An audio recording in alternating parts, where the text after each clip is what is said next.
أعوذ بالله من الشيطان الرجيم. بسم الله الرحمن الرحيم. وقوم نوح لما كذبوا الرسل أغرقناهم وجعلناهم للناس آية وأعتدنا للظالمين عذابا أليما. وعادا وثمود وأصحاب الرس وقرونا بين ذلك كثيرا وكلا ضربنا له الأمثال وكلا تبرنا تتبيرا.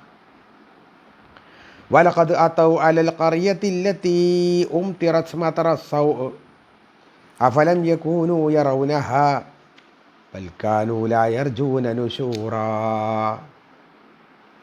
صدق الله العظيم.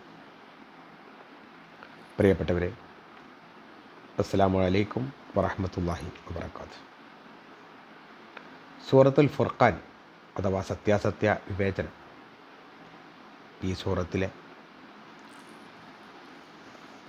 37, 38, 39, 40 ഇങ്ങനെ 4 ആയത്തുകളാണ് ഓതി വെച്ചത്. അർത്ഥം ശ്രദ്ധിക്കുക.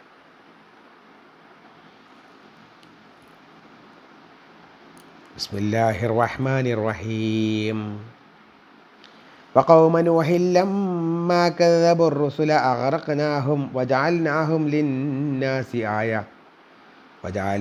للناس آية وأعتدنا للظالمين عذابا أليما.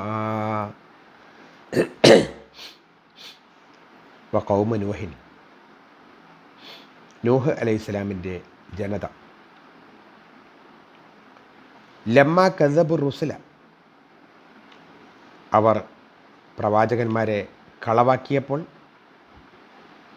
അഗറഖനാഹും, അവരെ നാം മുക്കിക്കൊന്നു, വജഅൽനാഹും ലിന്നാസി ആയ, അവരെ ജനങ്ങൾക്ക് ദൃഷ്ടാന്തമാക്കി, അവരെ നാം മനുഷ്യർക്ക് ദൃഷ്ടാന്തമാക്കുകയും ചെയ്തു.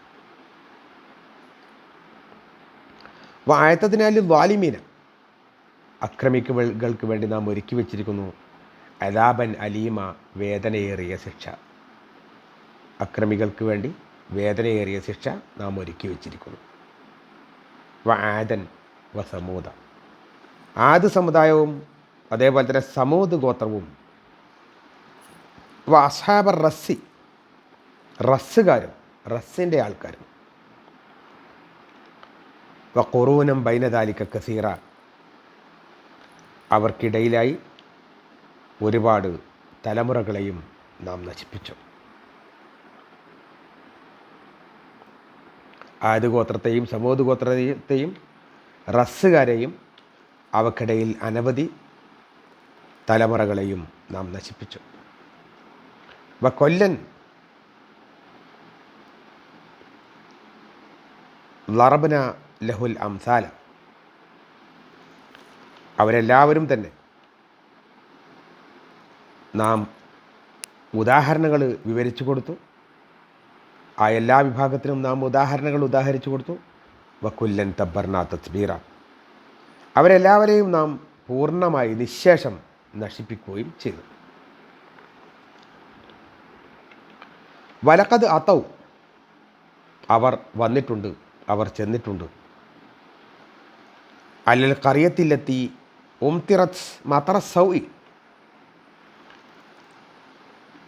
നാം ചീത്ത മഴ വർഷിച്ചിട്ടുള്ള നഗരത്തിലൂടെ, നാം ചീത്ത മഴ അല്ലെങ്കിൽ കന്മഴ വർഷിച്ചിട്ടുള്ള നാട്ടിലൂടെ അവർ വന്നിട്ടുണ്ട് അല്ലെങ്കിൽ പോയിട്ടുണ്ട്. അഫലം യക്കൂനു യറൗനഹ, എന്നിട്ട് അവരത് കാണുന്നില്ലേ? ബൽ, എന്നാൽ കാനൂലായ അർജുന നുഷൂറ, അവർ പുനർജീവിതം അതവർ ആഗ്രഹിക്കുന്നേയില്ല. പുനർജീവിതത്തെ അവർ ആഗ്രഹിക്കുന്നേയില്ല, അല്ലെങ്കിൽ അത് സംബന്ധിച്ച് അവർക്കൊരു പ്രതീക്ഷയും ഇല്ല.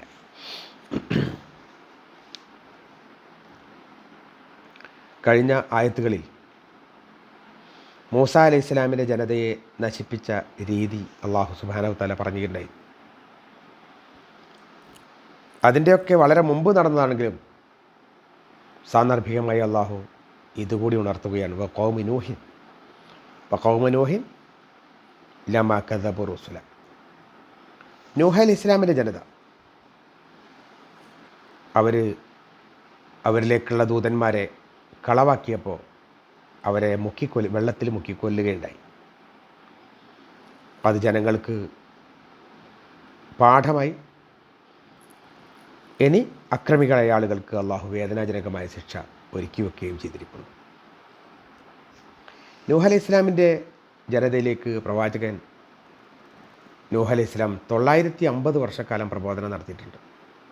പക്ഷേ വിരലിലെണ്ണാവുന്ന ആളുകൾ, ഏറ്റവും വലിയ റിപ്പോർട്ട് പ്രകാരം 70-ലേറെ ആളുകൾ മാത്രമാണ് 950 കൊല്ലം പ്രബോധനം നടത്തിയിട്ട് ഇസ്ലാമിലേക്ക് വന്നത്, നൂഹ് അലൈഹി ഇസ്ലാമിനെ അംഗീകരിച്ചത്. അതിൽ തന്നെ അദ്ദേഹത്തിൻ്റെ ഭാര്യയും മകൻ കൻആനും പെട്ടിട്ടുമില്ല.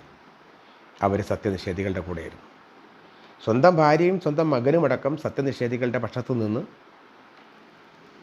ആ നിഷേധികൾ നൂഹ് അലൈഹി ഇസ്ലാമിനെ പല രൂപത്തിൽ പരിഹസിച്ച് 950 വർഷക്കാലം അദ്ദേഹം അവിടെ പ്രബോധനം നടത്തിയിട്ടുണ്ട്. അതുകൊണ്ട് തന്നെ അവർക്ക് കർശനമായ ശിക്ഷയാണ് അള്ളാഹു നൽകിയത്. അതായത് അവരുടെ മേലേക്ക് ആകാശം 40 ദിവസം തുടർച്ചയായിട്ട് അതിശക്തമായ മഴ പെയ്യുകയുണ്ടായി. ഭൂമിയിലാകട്ടെ അതിനനുസരിച്ച് വലിയ നിലയിലുള്ള ഉറവ പൊട്ടുകയും അങ്ങനെ ഭൂമി ആ ഭാഗം മുഴുവൻ, അർമേനിയയുടെ ഭാഗം മുഴുവൻ ഉയരത്തിലുള്ള ജ്യോതി പർവ്വതം പോലും മൂടുന്ന തരത്തിലുള്ള ഭീമാകാരമായ പ്രളയം അന്ന് രൂപപ്പെട്ടു. ഒരു കടൽ പോലെയായി. അങ്ങനെ അവർ മുങ്ങിച്ചത്തതും അതുപോലെ തന്നെ അദ്ദേഹം കപ്പലുണ്ടാക്കിയതും അതിനവർ പരിഹസിച്ചതുമായിട്ടുള്ള എല്ലാ കാര്യങ്ങളും പിന്നീട് വിശുദ്ധ ഖുർആനിൽ വരികയും അതുപോലെ പല കഥകളിൽ അത് വരികയും ഒക്കെ ചെയ്തു. പ്രവാചകന്മാരെ കളിയാക്കുന്ന ആളുകൾക്ക് കർശനമായ രൂപത്തിലുള്ള താക്കീതായിട്ട് ഇന്നും ജ്യോതി പർവ്വതത്തിൽ അവരുടെ ആ കപ്പലിൻ്റെ ഭാഗങ്ങൾ നിലനിൽക്കുന്നു എന്നതും വലിയ അതിശയം തന്നെയാണ്. അതേപോലെ തന്നെ ആദ് ഗോത്രവും സമൂദ് ഗോത്രവും അസ്ഹാബുർ റസ്സും ആദ് സമൂഹത്തെയും സമൂദ് ഗോത്രത്തെയും സംബന്ധിച്ച് അനവധി സ്ഥലങ്ങളിൽ അവരുടെ സ്ഥലങ്ങളും കാര്യങ്ങളും ഒക്കെ പ്രതിപാദിച്ചത്. ഈ റസ് എന്ന് പറയുന്നതിനർത്ഥം കിണർ എന്നോ പടവുകളില്ലാത്ത കിണർ എന്നോ അതുപോലെ വലിയ ആഴത്തിലുള്ള വെള്ളം ശേഖരിക്കപ്പെട്ട സ്ഥലമെന്നോ ഒക്കെ പറയാവുന്നതാണ്. അതിനെപ്പറ്റി പല അഭിപ്രായങ്ങളുണ്ട്. ചിലപ്പോൾ അവർ താഴ്വരകളിൽ താമസിച്ചതാണെന്ന് പറയുന്നുണ്ട്, അല്ലെങ്കിൽ അവരുണ്ടാക്കിയ കുഴിയാണെന്നൊക്കെ പറയുന്നുണ്ട്. ഏതായാലും ഒരഭിപ്രായം കിണറുകളും കാലികളുമൊക്കെ ധാരാളം ഉണ്ടായിരുന്ന ഒരു ജനമായിരുന്നു അവരെന്നും അവർ വലിയ വിഗ്രഹാരാധകരായിരുന്നുവെന്നും അവരിലേക്ക് ശുഐബ് അലൈഹി ഇസ്ലാമിനെ അള്ളാഹു അയച്ചുവെന്നും അവർ ഇസ്ലാമിലേക്ക് ക്ഷണിച്ച സമയത്ത് അവരതിന് ഒരു നിലക്കും തയ്യാറായില്ല. അവർ അദ്ദേഹത്തെ ആക്രമിച്ചു. അങ്ങനെ അവർ ആ റസ്സിൽ അഥവാ പടവില്ലാത്ത കിണറിൽ അതുപോലുള്ള സ്ഥലങ്ങളിൽ അവിടെയായിരുന്നു അവർ വിശ്രമിച്ചിരുന്നതെന്നാണ് പറയുന്നത്. ആ കിണറിനുള്ളിൽ പ്രത്യേക രൂപത്തിലുള്ള സംവിധാനങ്ങളൊക്കെ വെച്ചിട്ട്. ഏതായാലും അതിൽ വിശ്രമിക്കുന്ന സമയത്ത് അവരിലേക്ക് കന്മഴ പെയ്യുകയും അവരെല്ലാവരും കൂടി ഒന്നിച്ച് മരണപ്പെടുകയും ചെയ്യുകയായിരുന്നു എന്നാണ്. അതേപോലെ യമാമയിലുള്ള ഫല്ലാജ് എന്ന് പറയുന്ന സ്ഥലത്ത് താമസിച്ച ജനങ്ങളായിരുന്നു എന്ന അഭിപ്രായമുണ്ട്. അതുപോലെ കിടങ്ങുകാരായിരുന്നു. റസ് എന്ന് പറഞ്ഞാൽ കിടങ്ങാണ് എന്ന് അഭിപ്രായപ്പെട്ട ആൾക്കാരുണ്ട്. അന്താക്കിയയിൽ ആണ് എന്നും ഹബീബുൻ നജ്ജാർ എന്ന് പറഞ്ഞ പ്രവാചകരെ അവരവിടെ കൊല്ലുകയാണ് ചെയ്തത് എന്നും ഒക്കെ അഭിപ്രായമുണ്ട്. അങ്ങനെ പല അഭിപ്രായങ്ങളും ഇത് സംബന്ധമായിട്ടുണ്ട്. അപ്പോൾ അള്ളാഹു അവരിലേക്ക് പ്രവാചകനെ അയച്ചു. ഒരു അഭിപ്രായ പ്രകാരം പ്രവാചകൻ അവർ കൊന്നു. അതുകൊണ്ട് തന്നെ അവരെ അള്ളാഹു സുബ്ഹാനഹു വ തആല റസ്സിൻ്റെ ആളുകളെയും അള്ളാഹു നശിപ്പിക്കുകയാണ് ചെയ്തത്. അപ്പോൾ ഖുറൂനം ബൈന ദാലിക കസീറ, അവർക്കിടയിൽ ഒരുപാട് ആ പറഞ്ഞ കാലത്തിനിടയിൽ കുറേ പ്രവാചകന്മാരെ അള്ളാഹു ഇറക്കുകയും ആ പ്രവാചകന്മാരുടെയൊക്കെ അവരെ ആക്രമിച്ച ജനതയെ അള്ളാഹു കീഴ്പ്പെടുത്തുകയും ചെയ്തതായി കാണാൻ സാധിക്കും. വക്കുല്ലൻ റബ്ബന ലഹുൽ അംസാല, അവരെല്ലാവരുടെയും ഉദാഹരണങ്ങൾ അള്ളാഹു സുബ്ഹാനഹു വ തആല വിശദീകരിച്ച് തരുന്നുണ്ട്. വക്കുല്ലൻ തബ്ബർന തസ്ബീറ, അവരെല്ലാവരെയും അള്ളാഹു നശിപ്പിക്കുകയുമാണ് ചെയ്തിട്ടുള്ളത്.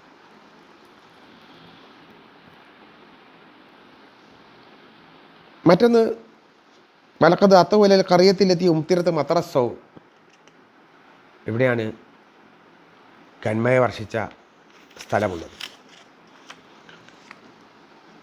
ഷാമിലേക്ക് കച്ചവടത്തിന് വേണ്ടി പോകുന്ന ആളുകൾ അവരനേകം തവണ യാത്ര ചെയ്യുന്ന സ്ഥലമാണ് ഈ സ്ഥലം. അവിടെ അള്ളാഹുവിൻ്റെ ശിക്ഷയുടെ അടയാളമായിട്ട് ഇപ്പോഴും ആ സ്ഥലം കാണാൻ കഴിയും. ഒരുതരം ആവി, തീയിൻ്റെ ആവി അവിടെ പടർന്ന് വരുന്നതായിട്ട് കാണാൻ സാധിക്കുന്നു.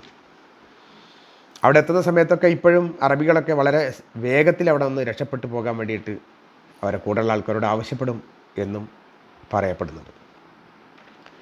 ഏതായാലും സത്യനിഷേധികളായ ആളുകളായിരുന്നു അവർ. പരലോകത്തിൽ വിശ്വസിക്കാത്ത ആൾക്കാരായിരുന്നു. ഇവിടുത്തെ പ്രതിഫലവും അതുപോലത്തെ കാര്യങ്ങൾ മാത്രമേ അവർ അന്വേഷിച്ചിരുന്നുള്ളൂ. പരലോകത്തെ പ്രതിഫലം അവർ ആഗ്രഹിച്ചിട്ടും ഉണ്ടായിരുന്നില്ല.